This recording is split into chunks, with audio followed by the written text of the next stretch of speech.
السلام علیکم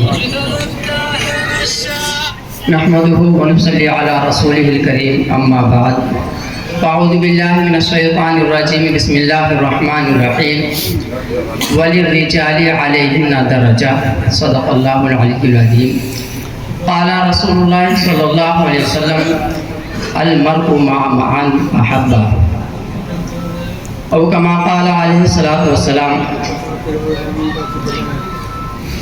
محترم معزز سامعین حضرات، میں یہاں پر جب سے بیٹھا ہوں جو باتیں پیش کی جا رہی ہیں وہ یقیناً آب زر سے لکھنے کے قابل ہیں، اور یہ بات میرے دل کے اندر آئی ابھی بیٹھے ہیں جب یہ باتیں میں نے سنی۔ یہ کلام ہے، اور شرح جامی جب ہم نے پڑھی تھی اس کے اندر شرح جامی کے اندر ایک شعر پڑھا تھا کلام کے بارے میں، جراحات السنان لہل قیام ولا یلتام مجرح اللسان، کہ شاعر نے عربی زبان میں کلام کی تعریف کی ہے، کلمے کی تعریف کی ہے۔ کلمہ کہتے ہیں وہ بات جو دل پر زخم کر جائے، جو بات دل پر زخم کر جائے، اثر چھوڑ جائے، اسے کلام کہا جاتا ہے۔ تو اس عربی شعر کا ترجمہ ایک اردو شاعر نے یوں کرا ہے، چھری کا تیر کا تلوار کا زخم بھرا، چھری کا تیر کا تلوار کا زخم بھرا، لگا جو زخم زباں کا دل پر رہا ہمیشہ ہرا۔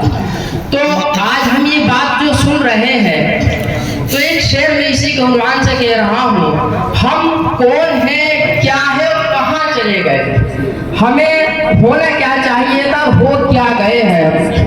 تو ایک شاعر نے شعر کہا ہے، جس دور پہ نازا تھی دنیا اب ہم وہ زمانہ بھول گئے، جس دور پہ نازا تھی دنیا اب ہم وہ زمانہ بھول گئے، غیروں کی کہانی یاد رہی ہم اپنا فسانہ بھول گئے، منہ دیکھ لیا آئینے میں پر داغ نہ دیکھے سینے میں، منہ دیکھ لیا آئینے میں پر داغ نہ دیکھے سینے میں، جی ایسا لگایا جینے میں مرنے کا زمانہ بھول گئے۔ محترم معزز سامعین حضرات، یہ پروگرام جس عنوان کے تحت لیا گیا ہے یہ یقیناً بہت اہم اور وقت کا تقاضا ہے، اور کیوں نہ ہو۔ یہ اصلاح معاشرہ، اچھا معاشرہ عربی کا لفظ ہے، معاشرہ کسے کہتے ہیں؟ یہ ہم جو آپ میں جہاز نہیں ہوگا انشاءاللہ، جب میری بیٹی کی شادی ہوگی انشاءاللہ میں ایسا دلہا تلاش کروں گا جو نیک ہوگا، محنتی ہوگا، جو جہاز کا لالچی نہیں ہوگا انشاءاللہ۔ آپ نے اس لیے بھی نہیں کہا بھی انشاءاللہ۔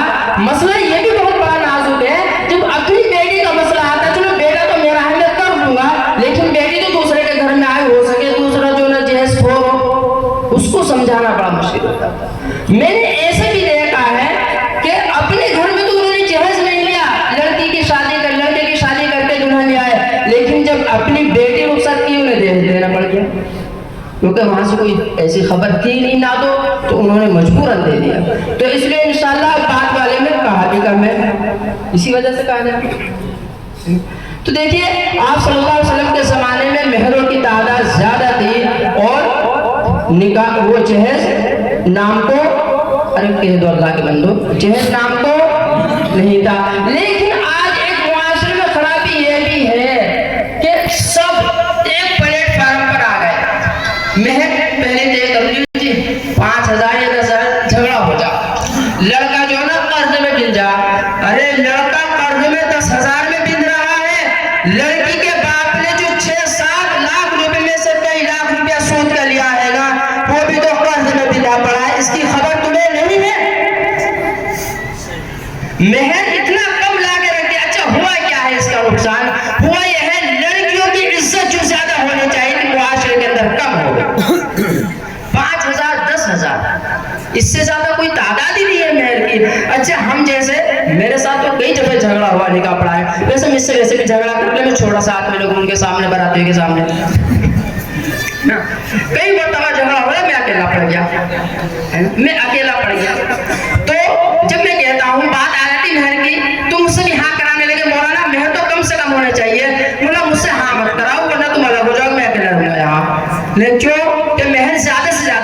چاہیے.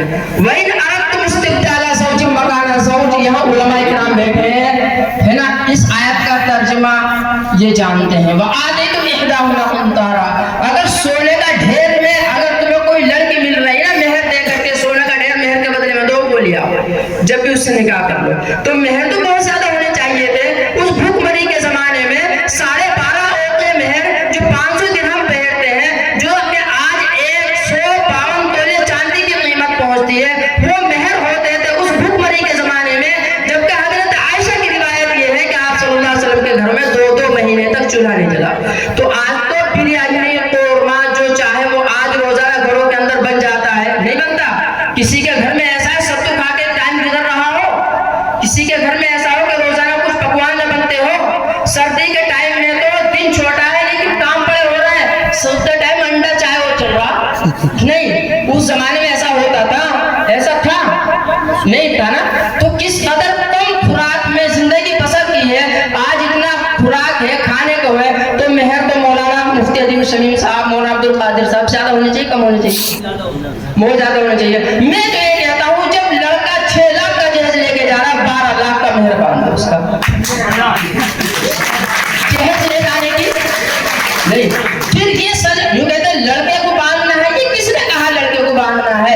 ارے اسکنہن کیا ہے وہ قرآن شریف کی آیت ہے نا, من حیث سکنتم میں غلط نہیں پڑھا کوئی دوسری آیت, لیکن دیکھیے لڑکے کی ذمہ داری ہے وہ منکم الباءۃ فلیتزوج. حدیث پاک ہے نا, مشکوٰۃ شریف کی پہلی روایت یہ کتاب النکاح میں, کہ لڑکے کی ذمہ داری یہ ہوتی ہے جب نکاح کرے کہ باعت کا اس کے پاس انتظام ہو. باعت کہتے ہیں, علماء کرام بیٹھے ہیں, رہنے کے لیے اسے گھر دے سکے, ہے نا, پہننے کے لیے کپڑا دے سکے, نہیں ہایا نہ کرتے رہو, اور کھانے پینے کا اس کا انتظام کر سکے, ہے نا, اور بیوی کے جو حقوق ہیں وہ ادا کر سکے. تو یہ نکاح کرے. جب 10,000 نہیں دے سکتا ہے, 10,000 زیادہ ہے, تو یہ ننگا نکاح کرنے کے لیے آیا کیوں ہے نا. تو دیکھیے مہروں کی تعداد بڑھا دو, لڑکیوں کی عزت بڑھ جائے گی. مہروں کی تعداد بڑھا دو, معاشرہ سب ایک ساتھ ہے. میں پھر بھی یہ بات کہتا ہوں, میرے ساتھ کئی دفعہ جھگڑا ہوا ہے مہر کے اوپر, ہے نا. مہر زیادہ ہونا چاہیے, جہیز کم ہونا چاہیے. اور ہم یہ ارادہ کریں, میں نے یہ بات کہی تھی نا, چھری کا تیر کا تلوار کا زخم بھرا, چھری کا تیر کا تلوار کا زخم بھرا, لگا جو زخم زباں پر رہا ہمیشہ ہرا. تو یہ بات دل پر نوٹ کر کے جانی ہے. یہاں پر جو آج اتنی خوبصورت مجلس سجی ہے, اور یہ منتری جی صاحب یہاں پر بیٹھے ہیں, اور یہ ناظم صاحب واقعی بہت محنتی آدمی ہیں, ماشاءاللہ, اللہ ان کی کاوشوں کو قبول کر لے.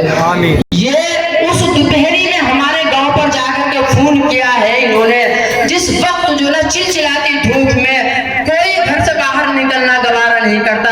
اس شخص کے دل کے اندر امت کا درد ہے, سب ان کا ساتھ دے دو, انشاءاللہ ہم معاشرے کو ان کے ساتھ مل کر کے کامیاب بنائیں گے انشاءاللہ تعالی.